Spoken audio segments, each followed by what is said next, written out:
The truth is, money doesn't exist.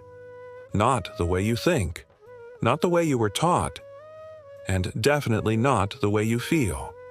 Since you were a child, you were conditioned to believe that money is the ultimate proof of intelligence, worth, and power. You heard it everywhere. Those who have money make the rules, those who don't, follow them. So you learned to obey. But this isn't a motivational speech. This isn't a TikTok guru whispering affirmations into your algorithm. This is structure. This is control.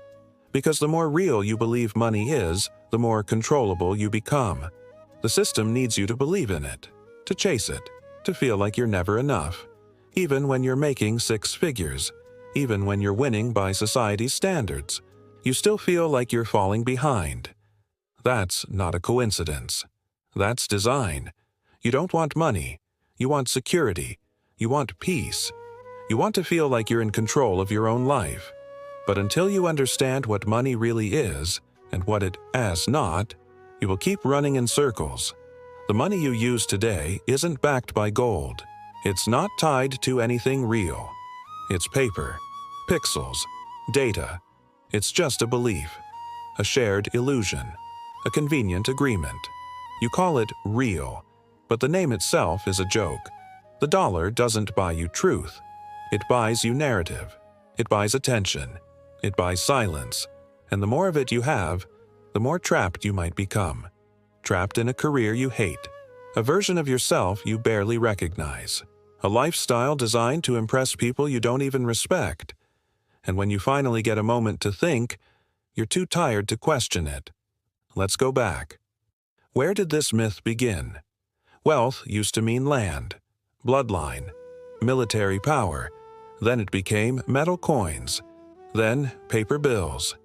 Now it's just numbers in a server that nobody understands but everyone fears. The Federal Reserve prints trillions out of nothing, literally.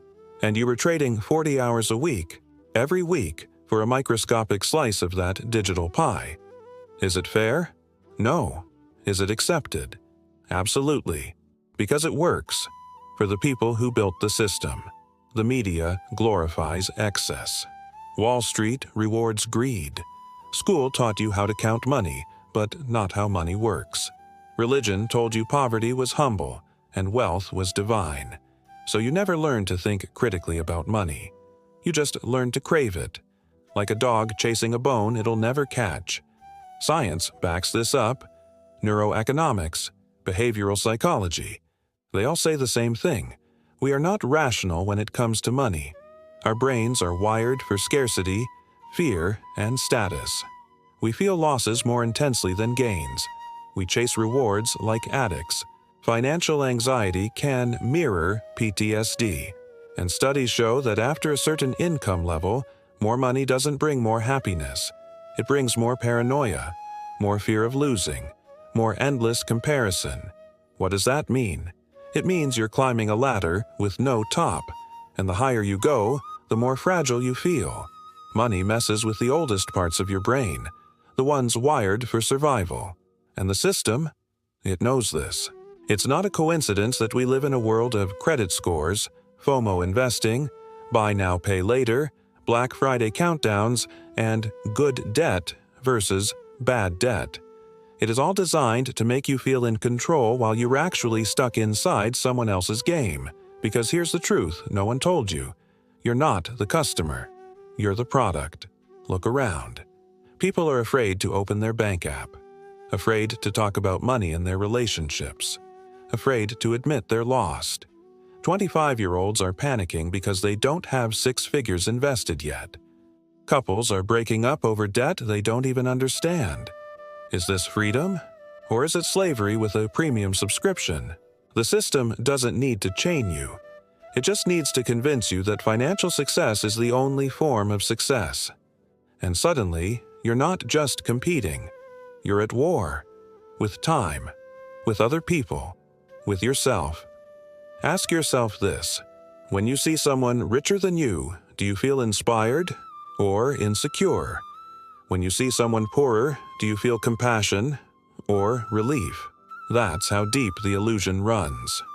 Money became a moral scale, a ruler for self-worth, a drug we all pretend not to be addicted to.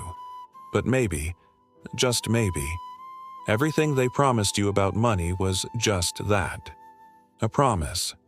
Fragile, inflated, empty, because while you were chasing financial freedom, you didn't notice that you were already a prisoner of beliefs you didn't choose, beliefs you inherited, beliefs you never questioned. They told you money was the goal, the standard, the ruler, and somehow, you were always below average. Here's the truth: you don't want money. You want to walk into a room and feel seen. You want your father to be proud of you. You want to look in the mirror without shame. You want to sleep without the crushing weight of an emotional debt no one ever invoiced. But you be felt every night, and they told you that all of that could be bought. Earn more and you'll feel better. Work harder and you'll be respected. Invest smart and you'll find peace. Lies. There are millionaires who feel like failures. People with beach houses who cry in the shower, because what they're missing isn't cash. It's soul. And soul. That's not listed on the NASDAQ. The life you actually want doesn't start with a raise. It starts with grief. Grieving the idea you've clung to for years, that one day, when you have enough money, everything will finally make sense.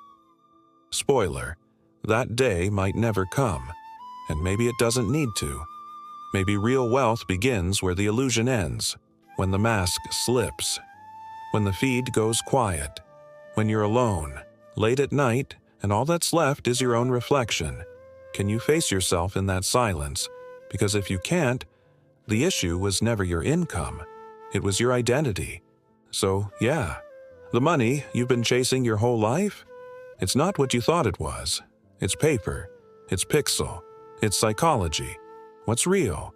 The hunger. The fear. The ego craving applause. That has value. That sells. That keeps the system running. And here's the punchline. Maybe, to truly become rich, you have to first unlearn everything they told you about being rich. Trade flexing for humility. Trade how much you make for how much you can carry. Trade the luxury car for a strong spine, clear eyes, and a quiet mind. But that, you can't finance it. You can't download it. You can't buy it on Amazon. You build it. You earn it. You live it. And it starts now, or not. You could scroll to the next video. You could keep chasing the next shortcut, the next guru, the next secret formula. That's fine. Just don't act surprised when, even with more money, you still feel like less. Because in the end, money doesn't change you. It reveals you.